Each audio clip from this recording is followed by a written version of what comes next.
off the end of the island. And here we are, the University of Washington in the purple on the bottom of your screen, on the top of your screen. Triton from the Netherlands, who put up their first race today. They had a bye through to today, so it's the first time we're seeing them in the regatta. And they certainly don't seem to be dampened down by the weather or spirits either. Again, I mean, it's wonderful to see. I think University 8s is just one of the classic events, isn't it? It's so competitive. And this, like you said, you know, we've got two very different countries, two different universities from two very different countries, and yet it's all going to come down to a matter of sort of feet and inches between them. And it's so exciting, different training venues, different locations, different styles of coaching, and yet it all comes down to this tight sort of stroke-for-stroke racing. And it just makes this sport incredibly special, the contacts and the connections that happen globally and all come together to a little bit down the Henley course. Yeah, what you're seeing here actually is the University of Washington, their second crew, their B crew. There's different rules for which category you can enter the regatta, and their A crew has a lot of medalists and internationals, so they've got to go into the open event. So this is a pure university crew. Their B crew, University of Washington, all the way over there from the West Coast coming over here, and they've really let out in style there, Catherine, haven't they? They've taken about a lead by the barrier. Yeah, and again, you know, we're talking about how different boats pick up and move speed quickly. We've said the smaller boats can change pace very, very fast.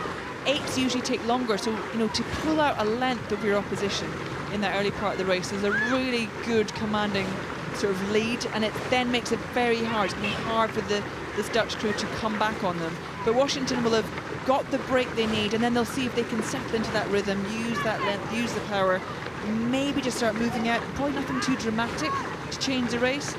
What you want is almost to get in the heads of your opposition.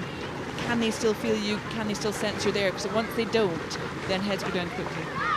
Great shot there, this Triton crew. They're looking low and relaxed, seems that they're a length down, but that's a classic thing we see from the Dutch rowers. We say it time and time again, the Dutch rowers have got this kind of silky, smooth rhythm. They don't look worried, they don't look panicked. Looking across there to the University of Washington, a much more aggressive drive through the stroke. They really get hold of it, hold onto it through the middle, and then always pulling in with the arms as well. So they're maximising their power through the stroke, whereas the Dutch crew, as we look down the course there, you can see the backs of them coming towards us in our little commentary box. Very different styles. Yeah, as you say, the Dutch crew sort of across all, I mean, from sort of club level, university level, international level, really, you know, very strong in technique. They really are. You know, you get incredible crews with beautiful technique and wonderful rhythm and incredible good blade work. They just are having the slightly harder side of it against this very strong, very physical Washington crew.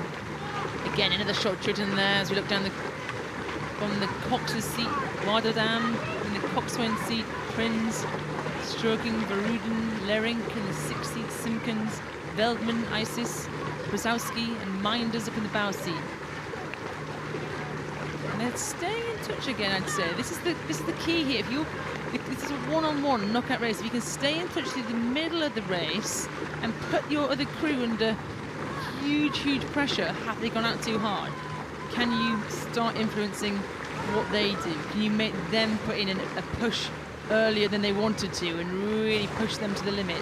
Or are the Washington crew this fast and they're just going to walk away? Let's see now through the middle of this race. So Jess, you've done a lot of 8s running. What if you're in this crew coming in second at the moment? What are you wanting to hear from your cox? Probably a few lies. Probably tell them. I probably want to know a bit closer. I mean, the coxswain you see there is right at the back of the boat up there in the stern, and they're steering. But one of their biggest jobs as well is to tell the crew what to do and when. And you want your cox probably to always tell you you're doing well, and you'd want them to, you know, tell you the technical instructions of what's happening when you're doing a burst. But it's also a bit of encouragement and a bit of reassurance that you're doing the right thing and you're moving well together. Personally, for me, I never want to be told, you know, you're 10 lengths behind, you're never going to row back. You know, I never want to hear that. But probably at this point, if I was a cox, I'd say, you know, you've got overlap, you're almost there, let's go early. And they're going to have to go early. They're going to have to do something. It's now or never through this part of the race. They're coming through past Remenham.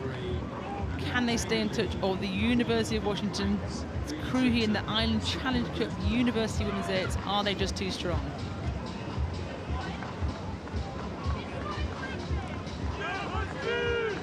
Certainly looks from these angles. I mean, again, the crew from the Netherlands, it's the technique is there, the rhythm is there, the timing is there. It just, they are up against a very strong, very successful Washington crew. And at that point, it's hard, it's hard to know what more, what else do you have in your arsenal to bring out to try and narrow that gap. And especially coming down to the enclosures, you're going to start hearing the crowds. I think as an athlete, that's when you think, not necessarily you're running out of time, but you're aware the course is you're getting to this sort of the final moments of the course, and this is what can you do now. And right now, it just feels like Washington is very strong, very much in control. And we saw the pain on the face there. Bliss Veruden in the Triton 8. It really is hurting them now. A little bit of a heads up in this Washington crew. See Brittany Chappelle in the 2-seat. She had a look over. She might be able to shout a little bit from the bows of her boat, saying, "Just relax now, team. We've got this." And they really do. I think they're rowing down through the enclosures. Triton are taking the rate up. But the Washington crew look like they've got this and in control. They had a great race yesterday, beating Edinburgh, the A crew. And now they are powering down these last few hundred meters. Huge rowing program, Washington. They've just churned out 2 fast days they've got here. It's great to see them. The coach, Yas Farouk. What a great program. Time and time again, we see international athletes from this program in the American team, on the Olympic podium. And who knows, will we see some members of this crew there? I certainly think they've got the talent and the skill to move into those rounds. So, great race there. It's a win for Washington University over Triton Lager, the Netherlands, in the Island Challenge Cup.